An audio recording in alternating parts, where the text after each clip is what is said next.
students, we'll be beginning with something called as Bohr's postulates. We'll be beginning with something called as Bohr's formula. Okay. Huh? Actually, the details are in the 12th standard physics syllabus. Here you'll be only, in the sense, you'll be only noting down those typical formulae. How they have come, how they have been derived, it's in the 12th students, and that also in physics part. See here, what we are going to do is, students, it's observed that when electric discharge is passed through hydrogen gas, specifically hydrogen gas. Let me precisely tell you, electric discharge. Now, what is the meaning of electric discharge? The electric energy at a very, very high voltage. How much of voltage? Round about 10,000 volts, which you can't even imagine, students. Because you know, in your homes, the supply is 230 आणि तेच कधी कधी आपल्याला महागात पडतं. Imagine a very high voltage of 10,000 volts.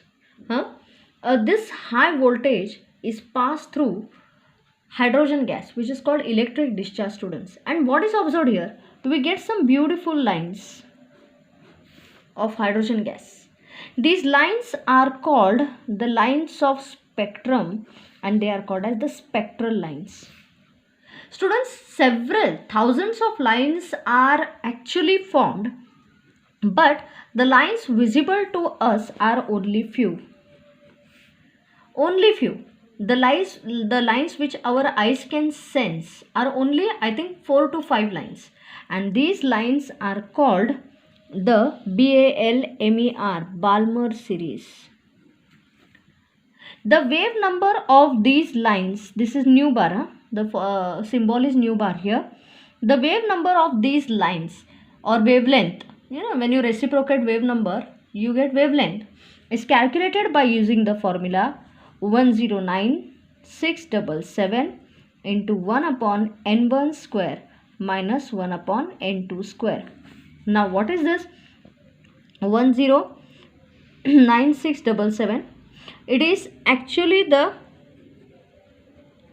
Rydberg's constant, and it is measured in per centimeter. Okay, the value will change later on, don't worry. So 109,677 is Rydberg's constant measured by the unit per centimeter. Okay, if you calculate the wave number, it will be like this. 1 upon n1 square minus 1 upon n2 square. Students, what is n1? N1, you know that nucleus is there. There are electrons which revolve around the nucleus. N1 is the lower orbit, and N1 is the example I am speaking about. N1 is the lower orbit, and N2 can be any of the higher orbits. Maybe orbit number 3, orbit number 4, orbit number 5, orbit number 6, and so on. Because for precisely Balmer series, N1 is 2. Means the inner orbit is always 2.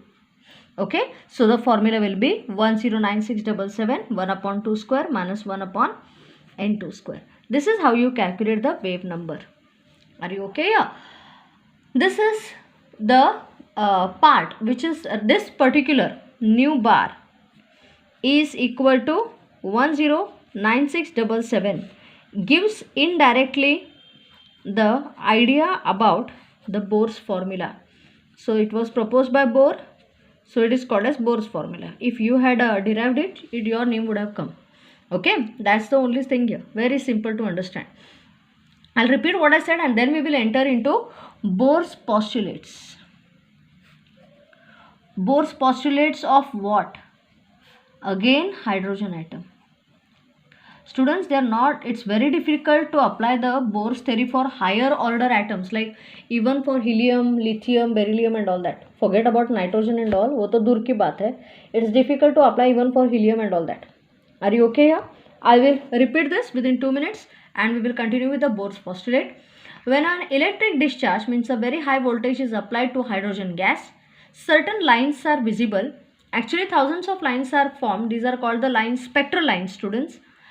These only among them 4 are sensitive to our human eyes. These are the lines which are called as the lines of the Balmer series.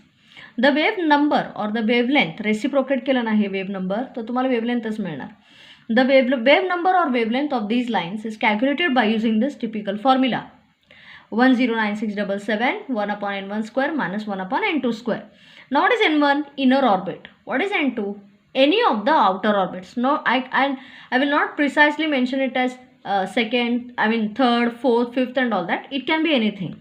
Okay, this typical formula is called as the Bohr's formula. Come back. What is Bohr's postulate of hydrogen atom? First postulate. Every electron revolves around the nucleus in hydrogen atom. Every electron revolves around the nucleus in circular paths.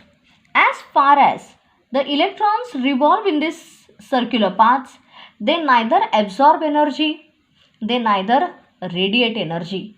That is, their energy is constant. Hence, these orbits are precisely called as stationary orbits. Now, what is the meaning of stationary? At rest. No change. That is called stationary. Are you okay? So, Bohr said that electrons revolve in circular orbits or in concentric circles around the nucleus. As far as electrons revolve in these orbits, they neither absorb energy, neither radiate energy. Hence the orbits are called stationary orbits or Bohr's orbits also. कारण borne invent केलं ना म्हणून त्याला Bohr's orbits पण म्हणतात. Second, students, energy is absorbed. Energy is absorbed when the electron jumps from lower orbit to higher orbit. Similarly, energy is liberated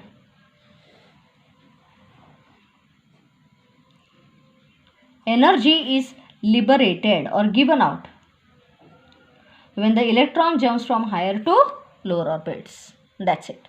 Energy is absorbed or liberated only and only when electron jumps either from lower to higher or from higher to lower orbits.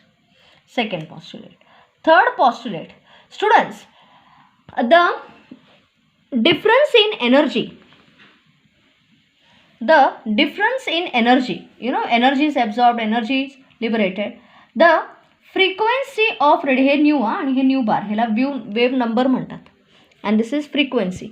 The frequency of radiation is calculated by nu is equal to delta E upon H. Now what is delta E? Difference in energies of the higher and the lower orbits.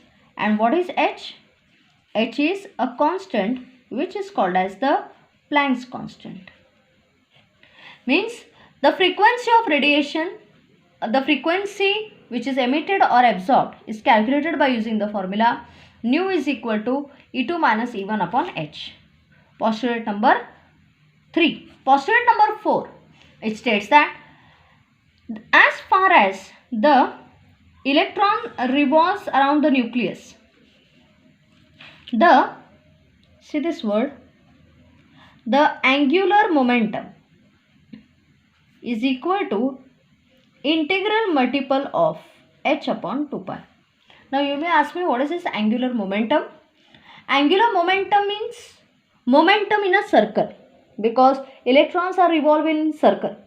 Now what is momentum again? Momentum is the amount of motion due to its mass. Simple language. Formula, mass into velocity. Momentum is what? Product of mass and velocity.